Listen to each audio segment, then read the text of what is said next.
Salut, moi c'est Anne Belot et je suis... C'est bon? Spoiler. On y va quand même ou... Allez, sinon on fera la scène d'entrée après. Parce que... Salut, c'est Anne Belot. Aujourd'hui on est à la bibliothèque L'écume des jours pour spoiler.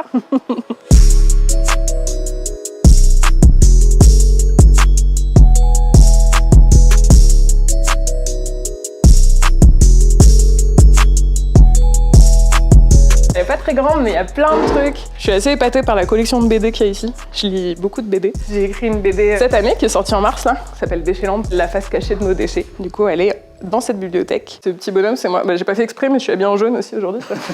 Et on y parle de tous les problèmes que posent les déchets aujourd'hui, que ce soit au niveau du recyclage, de la gestion, voilà, et aussi toutes les solutions. Donc il y a aussi des super solutions. Et en fait, c'est bien plus compliqué d'avoir des déchets que de les réduire. Tu vois, il y a un petit bonhomme là qui parle du décyclage qu'on nous ment un peu parfois sur le recyclage. Tu vois, il y a un peu les pas gentils. J'explique qui c'est qui gagne de l'argent avec tout ça. Puis les gentils, tu vois. Regarde les petits insectes qui font le compost. Et l'idée de fond, c'est si la planète va bien, c'est que les humains vont bien. Si les humains vont bien, les planètes vont bien. La bibliothécaire, elle m'a montré les petites cachettes secrètes. Suis-moi, il y a des placards secrets. Tadam. Là, t'as toute la collection de Loisel, Peter Pan. Loisel, c'est une découverte récente aussi. Là. En fait, je connaissais depuis longtemps. J'avais vu des affiches chez des potes quand j'étais jeune, mais je savais pas ce que c'était. Et l'autre jour, je suis tombée sur Loisel et tout s'est expliqué dans ma tête. Là, il y en a... Je suis grande fan de Pénélope Bagieux. Ce livre, j'ai entendu qu'elle l'avait fait au crayon de papier. Genre, en une seule fois, elle a pas utilisé de gomme, quoi. La meuf. Moi, j'ai travaillé sur ma tablette, j'étais une adepte du CTRL-Z, tu vois, pour... Quand je travaille sur papier, je cherche le CTRL-Z, ça marche pas. C'est vrai que je suis plutôt BD. Au début que j'étais là, elle s'est fichue de moi, la bibliothécaire, parce que je partais avec ça de livres. Tu sais, en plus, c'était le confinement, donc il n'y avait pas de limite. Tiens, il y a Boulet.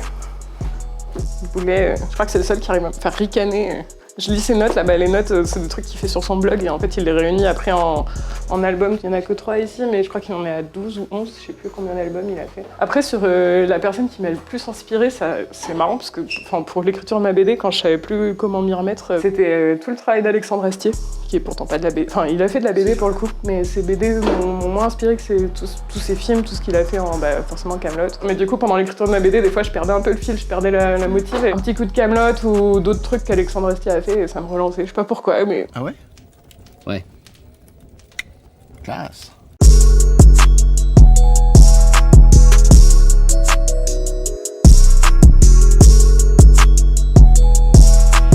Alors là, et après, il y a le truc inavouable, je lis trop de littérature jeunesse. Tiens, le carnet de cerises, c'est très très cool.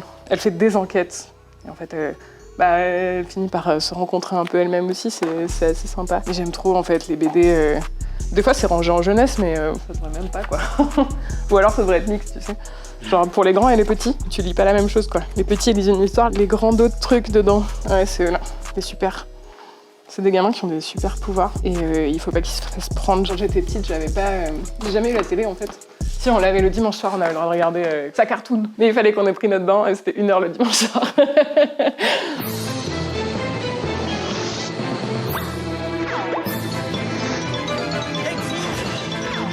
Du coup, non, j'avais pas beaucoup la télé. Par contre, mes parents avaient beaucoup de BD dans la maison. On avait un mur entier de BD, mais tu sais, qui montait genre jusqu'au plafond. Ils avaient surtout des BD un peu... genre, il y en avait dans le placard tout à l'heure, des 13 ou des trucs un peu, tu sais, genre Boule et Bill, tout ce qui est en bas là-bas, Lucky Luke, Astérix, enfin les classiques en fait, quoi. Et petit à petit, j'ai fait mes propres découvertes, tu vois, qui sortent un peu des classiques justement. Et là, tu vois, je suis avec Johann Spar. Et ça je trouve... Enfin, c'est petit à petit, j'ai fait des découvertes différentes, quoi. En fait, j'aime bien